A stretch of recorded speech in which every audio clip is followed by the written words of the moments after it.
Muhammad sallallahu alaihi wasallam dengan selalu mengucapkan Allahumma shalli ala sayyidina Muhammad wa ala ali sayyidina Muhammad. Bapak-bapak, ibu hadirin yang dirahmati Allah Subhanahu wa taala, adapun penyampaian tausiah pada malam hari ini yang akan disampaikan oleh Al-Mukarram Al-Ustaz Mutasdi SPDI pada Ustaz Muhammad Al-Fatih Islam.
Kita ingin matinya itu husnul khotimah atau suul khotimah? Tentu husnul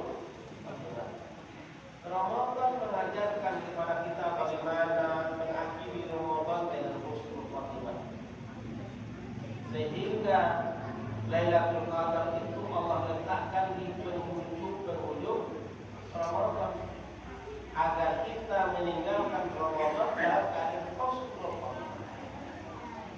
Maka begitu juga dengan kehidupan kita. Kita ingin juga meninggalkan, bagaimana kita bisa mati dalam keadaan husnul khotimah? Tahu? Bapak Ibu tahu? Tidak tahu? Jadi selama ini kita kemana? Itu saja. Tidak menyiapkan kita mati dalam keadaan husnul khotimah. Nah, dalam kesempatan yang singkat ini, Allah menyebutkan 3 amalan harian yang mesti kita jaga kalau kita ingin mati dalam keadaan husnul khotimah. Tapi Allah mengatakan 3 ini, ya, yarjuna tijaratan sabur, yang menginginkan perniagaan yang tidak akan pernah rugi. Bahasa kitanya, kita tidak mau meninggal dunia itu dalam keadaan rugi, meninggal dalam keadaan husnul khotimah. Apa yang 3 itu? Yang pertama kata Allah adalah innal ladzina yatluna kitab Allah. Kita mesti menyisihkan waktu kita yang 24 jam yang Allah berikan kepada kita, ada waktu untuk membaca kitab. Ada waktu untuk membaca Al-Quran. Ini malam sudah malam yang ke-19. Sudah berapa juz Al-Quran yang kita baca? Sudah berapa juz? Sudah dihafalkan? Jangan sampai di bawah 10 lagi. Atau jangan-jangan ada di antara kita belum baca Al-Quran. Ya, karena asiknya berpuasa, asiknya berbuka, asiknya bertarawih, asiknya menunggu sahur, lupa baca Al-Quran. Jangan. Al-Quran itu fungsinya adalah untuk petunjuk. Betul ya? Betul Al-Quran untuk petunjuk? Bu? Bapak? Betul Al-Quran untuk petunjuk? Bagaimana Bapak Ibu dapat petunjuk kalau tidak baca petunjuk? Petunjuk mana yang kita minta? Al-Quran itu jalan keselamatan. Keselamatan yang mana yang akan kita tuju kalau kita tidak membaca jalan keselamatan? Al-Quran itu tuntunan menuju kebahagiaan. Kebahagiaan yang mana yang kita cari dalam kehidupan ini kalau kita jauh dari Al-Quran? Ramadan bulan Al-Quran, maka kita disuruh banyak-banyak baca Al-Quran agar kita bisa meninggalkan Ramadan dengan husnul khotimah. Maka dalam kehidupan sehari-hari kalau kita ingin meninggalkan husnul khotimah, sisihkan waktu untuk baca Al-Quran. Kita ini aneh Bapak Ibu. Aneh kita ini. Setiap saat minta petunjuk kepada Allah. Ihdinas siratal mustaqim, ihdinas siratal mustaqim. Paling kurang 17 kali kita minta. Kalau di Ramadan tambah lagi tarawih 8, tambah tarawih 8, tambah 3 witir, tambah lagi dengan rawatib, banyak kita minta ihdinas siratal mustaqim, ihdinas siratal mustaqim. Tapi ketika Allah katakan hadza siratal mustaqim, ini Al-Quran yang lurus, kita tidak pernah bacanya. Kemudian kita tersasar, apakah Allah yang kita marahi? Ketika nanti di akhirat jalan itu ternyata ke kiri bukan ke kanan, apakah Allah yang salah? Nah, ternyata nanti alamat yang kita tuju seharusnya ke surga, kemudian kita sampai ke neraka, apakah Allah yang salah? Tentu kita, kenapa kita tidak baca Al-Quran? Sisihkan waktu Bapak Ibu. Sisihkan. Mumpung kita masih hidup. Kalau sudah mati kita kasihankan orang-orang sudah mati. Tak bisa lagi baca Al-Quran. Terpaksa kita kirim baca Al-Quran. Terpaksa. Kenapa? Dia butuh untuk menerangi kuburnya, untuk menerangi tempatnya. Kita mungkin hari ini tak tahu, tapi kalau sekiranya nanti tahu, nanti di saat sakaratul maut kan menyesal, tidak ada gunanya lagi. Menyesal ketika sakaratul maut tidak ada gunanya lagi. Ketika itu kita akan minta Allah akhartani ila ajalin qarib. Ya Allah, kalau sekiranya bisa tolong tunda kematianku, enggak usah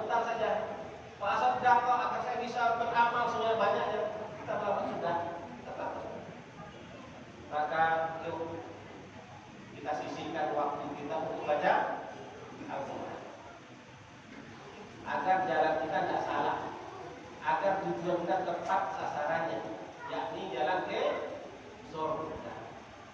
Yang kedua kata Allah adalah apa hubungannya sholat dengan husnul khotimah? Ingat Bapak Ibu, orang yang mati itu dalam dua kondisi saja. Dan orang yang meninggal dunia itu dalam dua kondisi saja. Dia sudah sholat atau belum sholat. Contoh, ada orang yang meninggal dunia mendadak jam 2 siang hari.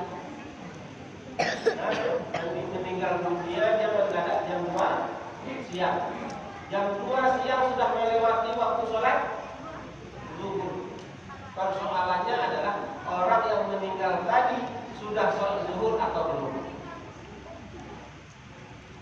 Sudah sholat zuhur belum? Kalau sekiranya dia sudah melaksanakan sholat zuhur, karena dia terbiasa melaksanakan sholat itu berjamaah, karena dia terbiasa melaksanakan sholat itu di awal waktu, alhamdulillah dia meninggal sudah melaksanakan sholat. Ada peluang baginya untuk meninggal dalam keadaan husnul khotimah. Kenapa? Dia selesai melaksanakan satu fardu dirinya. Karena Rasulullah mengatakan innamal a'malu bil khawatim. Amal seseorang itu ditentukan bagaimana di akhirnya. Bapak Ibu hari ini rajin sholat, tak pernah meninggalkan sholat. Pas meninggal dunia meninggalkan sholat. Maka ada peluang baginya meninggal dalam keadaan su'ul khotimah. Kenapa? Di akhir hidupnya dia lalai sholatnya. Bahaya. Lalai apa? Dia lalai waktunya, menunda-nunda waktu. Kalau tidak ada alasan syar'i untuk menunda-nundanya, ini termasuk lalai. Siapa yang meninggal dunia termasuk alasan syar'i? Orang yang sakit. Ya, itu diberikan kelonggaran untuk sholat. Orang yang dalam musafir itu diberikan kelonggaran untuk melaksanakan sholat.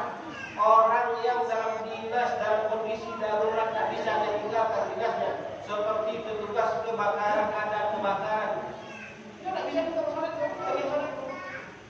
Atau petugas polisi yang sedang mengatur menjaga keamanan itu sholat. Sementara yang lain-lainnya tidak bisa. Bapak Ibu seorang pedagang pas waktu sholat banyak orang jual beli tidak boleh. Tidak ada alasan syar'i untuk meninggalkan sholat. Tidak ada. Dagangan kalau sekiranya Bapak Ibu sibuk dengan dagangan, kemudian meninggal dunia melewati satu waktu sholat dan tidak sholat atau belum sholat, ada peluang untuk meninggal dalam keadaan su'ul khotimah. Makanya sholat perlu hati-hati kita. Makanya Allah mengingatkan sholat itu 5 waktu. Hayya 'alas sholah, hayya 'alas sholah, hayya 'alas. Kalau ada orang menunda-nunda sholatnya, maka tanyakan pada dirinya. Atau kita yang menunda-nunda sholat, kita tanyakan pada diri kita, kemenangan yang mana yang kita cari sebenarnya? Kan hayya 'alas sholah, yuk menuju kemenangan, yuk menuju keberuntungan, yuk menuju kebahagiaan. Ketika kita menunda sholat kita, tanyakan diri kita, kebahagiaan yang mana yang kita cari sebenarnya? Berani kita meninggalkan sholat. Yang kedua, kalau kita ingin husnul khotimah, yang pertama sisihkan waktu untuk baca Al-Quran setiap hari. Yang kedua, jaga sholat kita. Yang ketiga, kata Rasulullah SAW, wa anfiqu mimma razaqnakum sirran wa alaniyah. Ya, yang ketiga itu adalah rezeki yang kami berikan kepada Allah. Semua yang kita terima hari ini, semua yang kita gunakan hari ini, semua yang kita pakai hari ini, semua yang kita makan dan minum hari ini, semuanya itu rezeki Allah. Allah yang berikan. Maka Allah minta kita agar disisihkan barang sedikit. Sirra wa alaniyah, apakah secara terang-terangan, ya, sembunyi-sembunyi atau terang-terangan, terserah, tak marah. Ya, ada di sini misalkan sudah